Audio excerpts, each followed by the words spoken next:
Welcome back to the Graphics Pros. The day has finally came where we can get rid of this big open area in our shop that we have been planning for this Epson G6070 and the shaker to come.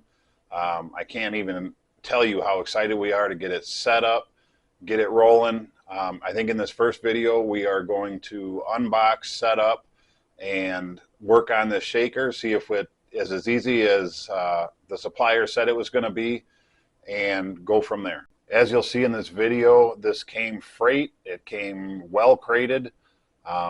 You wonder if it depends on what supplier you use. We used Equipment Zone. They have been absolutely phenomenal through this whole process. They've kept us informed, gave us tracking numbers. Obviously, you can order these printers from anywhere. The G6070 is available through a lot of different suppliers. The shaker makes the difference. That's what we're seeing. We're going to set it up. We're going to walk you right along through it, and we're going to see if our experiences matches their setup video. We'll take you along for the ride, and we'll see how easy it is. As you can see, the shaker comes well crated. We did get a little bit ahead of ourselves before we started recording this video. It is crated all the way around. It is aluminum reinforced on the crating. Once we opened that packaging, everything was well wrapped, plastic wrapped. I was impressed with how everything was shipped. Now, this shaker was shipped to us in a way that would allow us to get it through a 36-inch door. You have to let Equipment Zone know that you're not going to be putting this through a garage door or a bay door. As you can see here, we're unloading some of the accessories that they send just for doing that. They do a pretty good job of planning every step of the way that they want you to unload this piece of equipment. I was concerned about this part, obviously. You can see the top part of the shaker, which is your venting and your upper heating chamber. That is shipped actually not attached to the bottom portion. It allows you to take that portion off with relative ease and get it through the door before tipping the shaker up. It comes with these 4 blocks, which are shipped underneath the shaker. Those 4 blocks are meant to go on the corner of the heating element that you can see us lifting up here. That allows you access to the 3 cords that you're going to have to remove from the side of the shaker that controls that heating element when it's in use. It's a lot more convenient than having to have somebody try to hold it, or obviously we were concerned with dropping or damaging. Right there you can see those cords that have to be taken out of the side of the panel. That panel is held on with some clips on the top and 1 screw on the bottom. Looking back, I should have pulled the powder tray out before taking that screw out, and just makes it a little bit easier. I was surprised at how long that powder tray actually was. I guess you don't realize it until you do it. But then you'll see this panel just pops right off. Just take it off, set it aside, because you need access to the 3 wires. There's going to be 2 white and red wires that are connected to these green clips, and 1 gray connection. You have to unwind this gray wire to get it through the small hole. What we found easiest was to pull that small gray wire through first, and then push the other 2 wires up, getting one of the green connectors through at a time. It wasn't really very complicated. There was just enough room to fit them through as long as you did them one at a time. So then we just lifted this off, tipped it on its side to get it through the 36-inch door that we have at our shop. Again, not very heavy. It's definitely a 2-man lift, and you want to be careful with the heating elements and everything else. We put this back on the blocks. I think you can also set it on its side, but I just didn't want to take the chance of anything tipping over. So we put them back underneath. These ramps are also supplied by Equipment Zone when you order the shaker.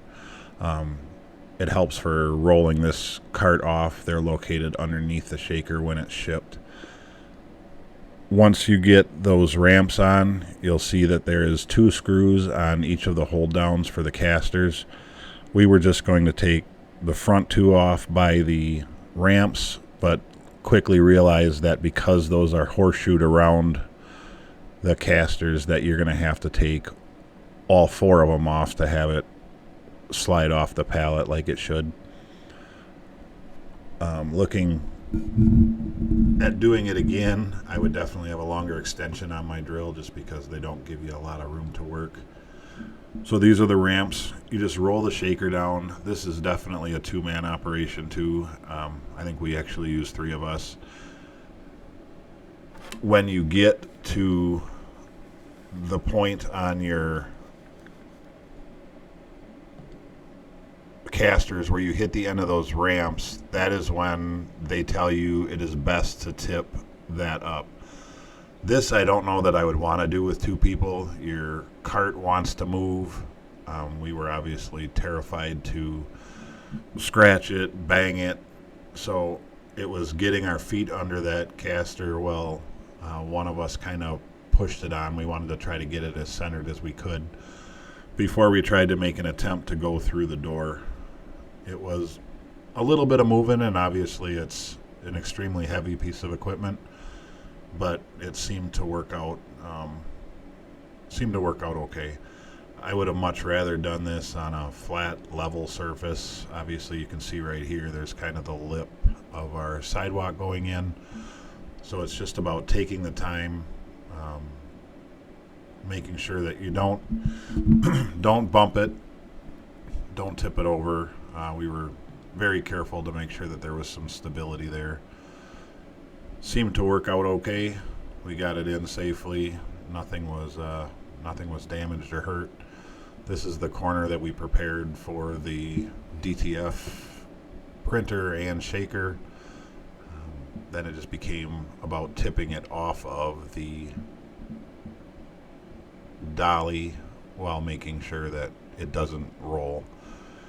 Wasn't extremely hard, wasn't extremely heavy. Actually, my brother took the brunt of the weight, so that wasn't so bad. Again, we're just taking this and doing the reverse order of when we took it apart, using the wood blocks that they supply again. This is where we're going to have to run those wires back through and connect them. Equipment Zone did a really good job at labeling these wires and making sure that they were where you needed them to be. They were long enough, they were cut to the right length, the connectors were right. So we're just feeding them, again, the green connectors through those holes, and then we'll take that gray wire and slide it through. There's 2 ports on the top where you're going to connect those green connectors to, and one kind of in the middle, which they have labeled. You can see the labels on them. They directly match the labels on the connectors. So you plug those 2 in at the top, pretty simple, and there's enough cord there where you don't have to worry about it. And then also you take off this cable retainer, take the gray wire, and I'm not sure if you can see it in the video or not, but there is a label in Sharpie that says this one connects here. So it was pretty self-explanatory once I watched the video on it. Then they just tell you to kind of bunch those cables back up so there isn't a lot of long tails. I tucked them in and then put the cable retainer, after putting the gray cable in the channel, put the cable retainer in, snapped it into place, and that side was good to go. Again, not a complicated process. We set this down, making sure that it is fairly aligned left to right, and we found that the hinges align really well if you align that front pretty flush. This is the accessory box that they send you. It's got the power cable in it, the take-up reel parts. These are the screws for the hinges. There's 4 hinges. You have to go from underneath. Honestly, I think this was probably the toughest part of the whole thing, just getting those to align without a lot of trouble. I have big hands, so that didn't help any, but we got them started. I started them loose, did all 4. You do have to take that other side panel cover off to access the hinges on that side. Once you take that off, there's you can look up there, you can see there's that sheet metal piece that makes it hard to get your hands in, but once you get them started, they go right in. We put the side covers back on, reinstalled that tray. Then it's time to just have somebody hold that up and install the struts. The struts go on the top, and they go on the furthest in holes, not the outer holes. Not complicated. It's a matter of taking your time, not letting them strip out, and definitely want somebody to be holding those.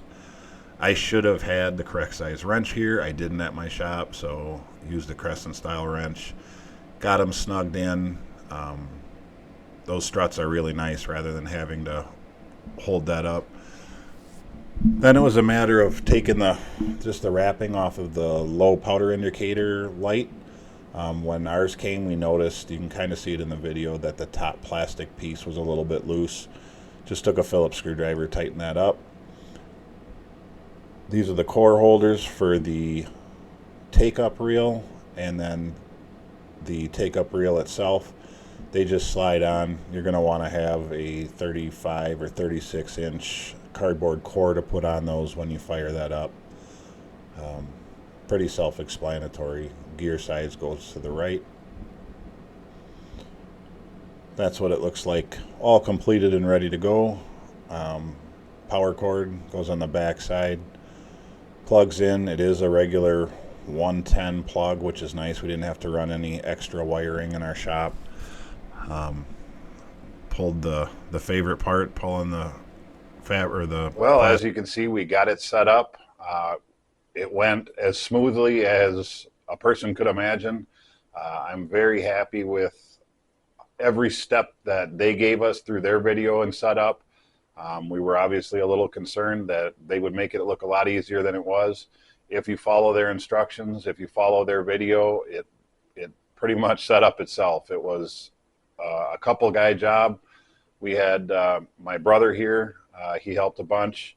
My wife, and then my father-in-law, Matt, who is a great supporter of the Graphics Pros and what we do here. So we want to thank both my brother, Nick, and my father-in-law, Matt, for coming out, help us out. I would not want to do this by myself or even 2 guys. Especially tipping the machine up, you want that extra sets of hands. So I would recommend 3 guys. You could probably get it done with 2, but having that 3rd set of hands sure made it look easy. In our next video, we'll be going through the G6070. We're going to set that up. We're going to get it out, uncrated in the building behind the shaker, and then we will be absolutely ready to go and start producing our own DTF instead of buying at other places. Don't forget to like, comment, and subscribe. We try to respond to all our comments as quickly as we can as we get up and running. If you guys have something that you need produced, go on thegraphicspros.com. You can email us at thegraphicspros@gmail.com or give us a call at the store. We look forward to working with a lot of you guys. If you have things that you would like to see us do with this machine or questions that you have as you're considering purchasing your own, put it in the comments. We try to respond as quickly as we can.